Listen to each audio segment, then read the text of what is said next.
favorite cranky Spartan has returned for a second outing on the PSP. Set between the first two games in the series, God of War: Ghost of Sparta has Kratos visiting new locations and battling new mythological figures while on a quest to find and save his brother. And all the while, we're getting way more insight into why he's so pissed off. What treachery is this? Ghost of Sparta. The God Slayer. Ghost of Sparta is absolutely gorgeous. If you've played Chains of Olympus, you might have thought there was no way the developers could possibly top that level of quality, but they've done it. The game contains an amazing amount of detail that we've never seen on the PSP before. Levels soaked in pouring rain, cascading water, and flowing lava make the world so alive you'll forget you're playing on a handheld console.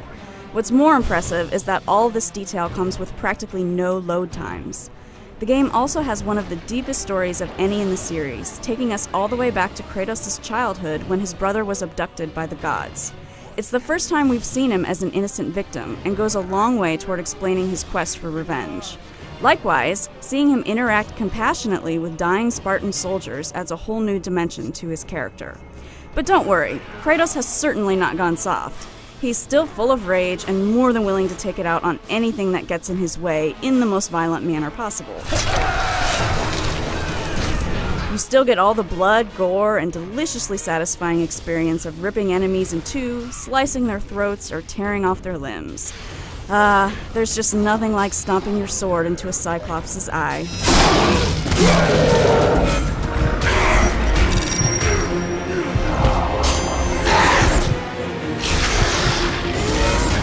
If you've played any other God of War game, you'll be right at home in Ghost of Sparta. The game doesn't take a lot of risks, opting to keep the established mechanics that made the series successful in the first place.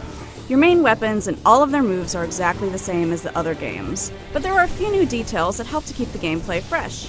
One of these is the ability to set your blades aflame, not only making them more powerful, but giving them the necessary strength to break through armor and burst through volcanic doors. Another is the addition of classic Spartan weapons in the form of a spear and shield, the former of which can be used as both a ranged and a melee weapon. Beyond that, the gameplay is pretty much what you're used to. You'll slice and dice your way through countless enemies and traverse massive landscapes by jumping, grappling, climbing, and swimming, while stopping to solve the occasional puzzle here and there.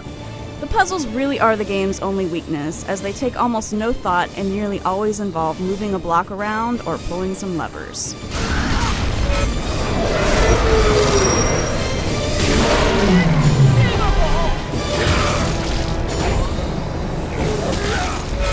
God of War: Ghost of Sparta is the most beautiful game I've seen on the PSP. There isn't anything terribly unique about the gameplay, but there really didn't need to be. The depth of the story made me really understand Kratos in a way I hadn't since the first game came out in 2005. And the amount of content and detail Ready at Dawn was able to cram onto the system is not only impressive, it's downright jaw-dropping. For more info on Ghost of Sparta, visit IGN.com.